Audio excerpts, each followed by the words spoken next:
qual é a intenção que cada um está agindo de um jeito X ou de um jeito Y. A gente precisa dar um passo atrás, né?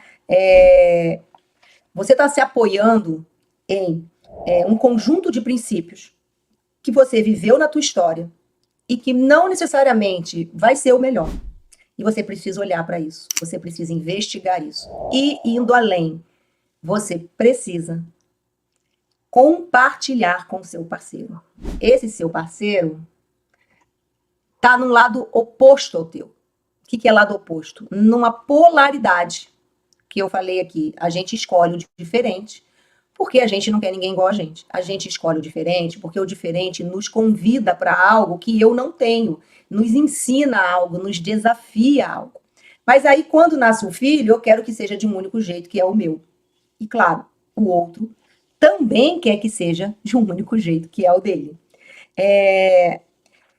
Enquanto um é mais flexível, né, tem as polaridades funcionam assim, né? O rígido, o flexível, a disciplina, o deixar solto, né, um segue regra, o outro não segue regra, um tem horário, o outro não tem horário, um acha que tem que... A gente vai para as brigas até nas coisas menores, tá?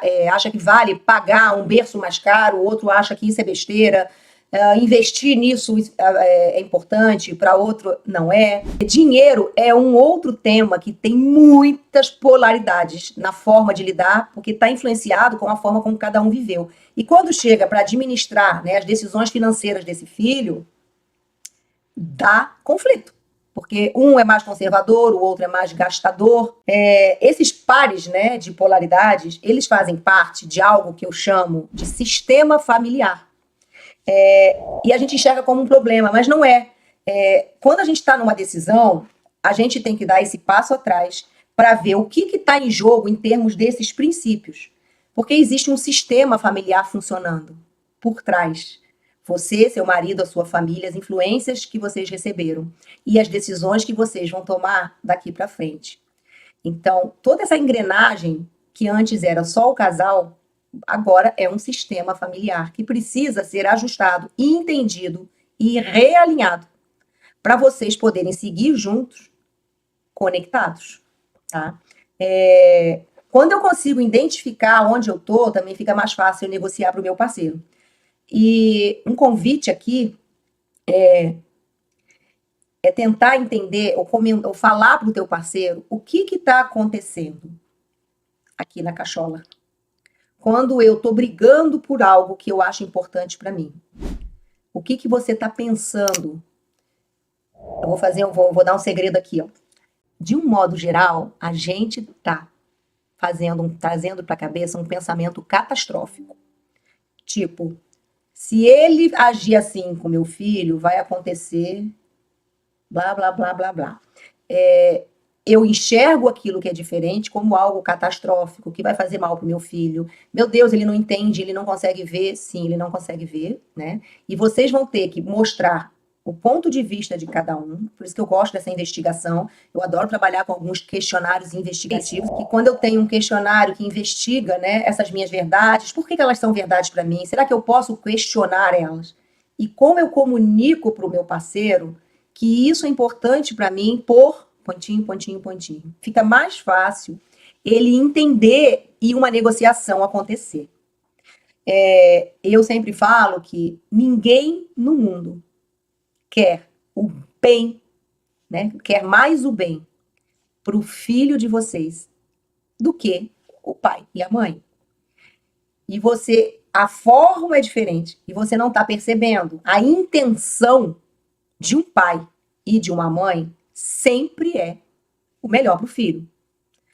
Acontece que é isso que, né, o tema de hoje é exatamente isso, porque a gente acha que o diferente e o caminho que é diferente do meu vai lesar, vai fazer mal, vai ser catastrófico, vai prejudicar.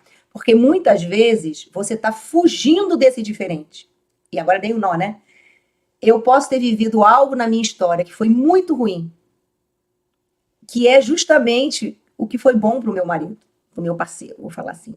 E ele está trazendo aquilo que eu tenho pavor de oferecer ou de faltar para o meu filho. E aí eu vou brigar com unhas e dentes. Se vocês estão me acompanhando, percebe como é complexo todo esse sistema familiar e por que a chegada de um filho, ele vai chegando, desconstruindo isso tudo e bagunçando esse casal? E muitas vezes a gente não parou para pensar nisso, ou esse problema não existiu, porque eram só nós dois, quando é para mim, eu cedo. Ah, tudo bem, eu vou ceder, vou deixar do jeito dele. Mas quando é algo tão valoroso como decisões em relação ao filho, eu não quero ceder. Ou eu fico muito ferida, ou eu fico muito machucada de fazer do jeito que é o jeito dele. Nós somos moldados, e eu, claro, né, eu não tenho a pretensão de achar que todo mundo aqui que está me ouvindo vai conseguir perceber os seus padrões assim. Mas nós somos moldados o tempo todo pelas influências, pela forma como nós fomos criados, né, pela educação, pelo meio ambiente. Nós carregamos as tradições familiares, nós carregamos os valores que vieram dos nossos pais e das nossas mães. E aqui tem algo muito importante, que é assim, ó, eu vou seguir com a metáfora do João e da Maria, né? Tem o João, tem a Maria, tem a família do João e a família da Maria, que está aqui influenciando. E por isso que é tão importante um casal estar em conexão, porque a decisão é a partir daqui para baixo. Quando essas influências elas estão muito ativas, e geralmente elas tem muita mistura, né? O pai que se mete, a sogra que se mete, o avô que se mete, isso fica muito mais conturbado, fica muito mais difícil de se chegar a um acordo. E eu preciso lembrar que a decisão é daqui para cá. Sou eu com meu parceiro, mesmo com as nossas diferenças. Nós vamos ter que encontrar um caminho, né? Que não é no par ou ímpar, para poder vir para cá. E tem algo também muito relevante, que é o quanto que é bacana e importante para esse filho poder escolher formas diferentes. Você imaginou se vocês fossem iguais, e vocês seguissem funcionando, uma família toda igual, né? O casal funciona idêntico, é tudo idêntico, é tudo igual, a gente não discorda de nada, né? E o filho vai ser igual. As gerações vão ser sempre iguais. Isso não existe, porque nunca vai ter um filho igual. E eu digo que, assim, quando ele pode viver e experimentar formas diferentes, uma forma mais dura ou uma forma mais flexível, alguém que é mais extrovertido, alguém que é mais introvertido, ele vai olhando, né, o filho, e vai aprendendo com isso, e vai modelando isso. Ele vai poder aceitar o jeito de um e rejeitar o jeito de outro. E isso é muito bacana para o desenvolvimento daquela criança. Tem até um ditado que se eu só tenho um jeito de fazer, eu não tenho nenhum. Se eu só sei falar com a câmera assim, assim, assado, o dia que eu precisar de uma flexibilidade, eu não tenho. E é isso que vocês estão ensinando para o filho de vocês. Flexibilidade, que eu digo que tem duas palavrinhas para mim que são fundamentais na vida. Flexibilidade e criatividade. Mas eu só consigo ser criativo na vida, criativo, leia-se, encontrar soluções, encontrar saídas, resolver problemas, quando eu tenho flexibilidade. As duas palavrinhas caminham juntas.